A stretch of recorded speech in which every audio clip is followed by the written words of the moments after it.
wonderful to be with you to speak on a cause that is deep within the heart of every Fijian. And I thank the Coral Reef Rescue Initiative for keeping our reefs where they belong at the very heart of our climate action effort. Today I wanted to share my own story and my own relationship with Fiji's reefs. It's not an easy story for me to share, but I do so in the hope that it shows how humanity's relationship with our ocean can change and must change as mine has. Like most Fijians, I was on the water at a very young age. My first real job really was working on board an old sailing vessel called Mororo. Ambassador knows about this vessel, a boat that already had a rich history as the personal vessel of Queen Salwati of Tonga. It sounds nicer than it was. We were not royalty, nor were we pleasure sailing. Our main duties, there is one I'll never forget and will always regret, is reef blasting. For those who are unfamiliar with this terrible practice, we were demolishing coral with explosives, carving channels for boats to safely pass through. And in Fiji, there's a big demand for boat channels. So because of that, there's always a big demand for reef blasting. Sadly, that work was in high demand, as I said, and I traveled our waters blasting reefs, some of the richest and most vibrant sources of biodiversity on the planet, and went on to take that disaster skill set with me when I joined the Fijian Navy. I learned to dive properly then and became even more effective. Not your usual start for an ocean's champion, I know, but it was those years as a young man on a boat sailing our vast blue Pacific that forged the connection with the ocean that I carry with me today. As I learned more about our reefs and the lasting damage we were causing, my heart broke. When you spend your young years in a nation of 330 islands, the vast stretches of reef that surround you feel endless. It feels almost arrogant to think that you can erase them. But there are limits to their resilience, and we humans have the power to destroy them at a scale we can scarcely imagine. Blasted reefs takes decades to recover, as I found out later on. Some never have. In a matter of seconds, a single assault was erasing life systems constructed over millions of years. In 1982, by the time I had risen to the, sorry, 1987, by the time I had risen to the rank of commander in the Fijian Navy, we recognized the error of our ways. We banned reef blasting for good.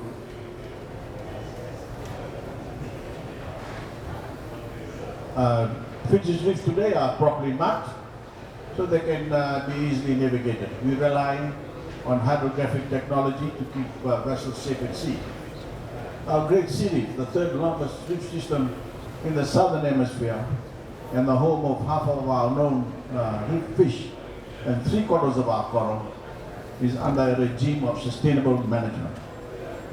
According to the WWF, its reefs, intertidal areas and coastal wetlands feed around 80% of Fiji's population. Blasting may no longer threaten Fiji's reefs, but these vital ecosystems remain under attack. It isn't happening as quickly as with a stick of dynamite, but it is far more extensive, far more effective, and far more deadly. And humankind, once again, is the villain. Carbon is our new weapon of choice, and when we emit it into the atmosphere, our ocean, the planet's largest carbon sink, sucks up huge amounts of it. It warms the seas and acidifies them, making it impossible for ocean life to thrive. I've watched how the changing climate is changing our oceans. I've seen mountains of bleached coral stacked on beaches. I've seen fish stocks decrease and reef structures leveled by cyclones. And I no longer suffer from the illusion that our oceans are endlessly resilient. A Fijian born today may not have a reef to visit by the time they reach my age. And in some of the more extreme warming scenarios, we risk turning the entire equatorial belt into a death zone. Humanity will struggle to survive that massive loss in life, culture, economic potential, health and food security. Fiji has fought at these negotiations to ingrain the ocean pathway into the processes of the UNFCCC. Now, we must decide where that pathway leads. Number one, for the sake of our reef, ocean and the general habitability of the planet, we must cut carbon emissions. As that happens, we have work to do. We have to do the work rebuilding the resilience of our reefs. And Fiji is open to partnerships that ensure that we pass our reefs on to coming generations. Fiji has partnered with the Green Climate Fund, the Global Fund for Coral Reef, the Global Environment Facility, the WWF, the Bezos Earth Fund, and other multilateral, bilateral, philanthropic and private sector partners to help meet our commitment to sustainably manage all 1.3 square million kilometers of Fiji's ocean. 1.3 square million kilometers, with 30% declared as marine protected areas. And we've seen that good reef management works. After Category 5 Cyclone Winston slammed into Fiji in 2016, many of our reefs in the storm's path lay in ruin. But early this year, we confirmed that those same cyclone devastated reefs have made a remarkable comeback.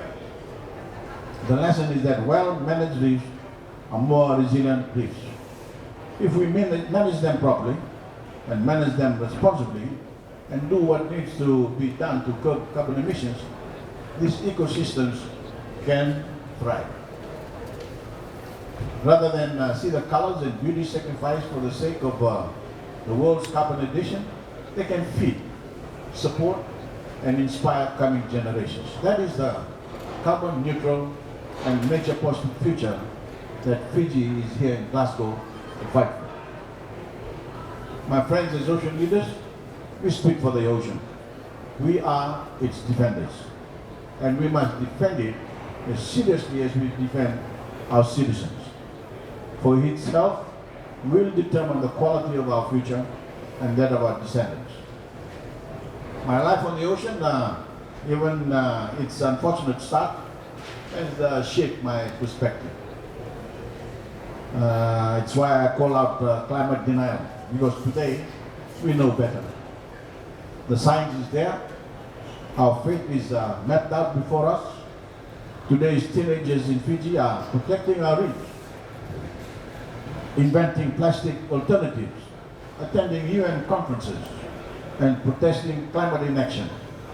If a child in Fiji can do it, leaders of the world's most powerful companies and countries have no excuse.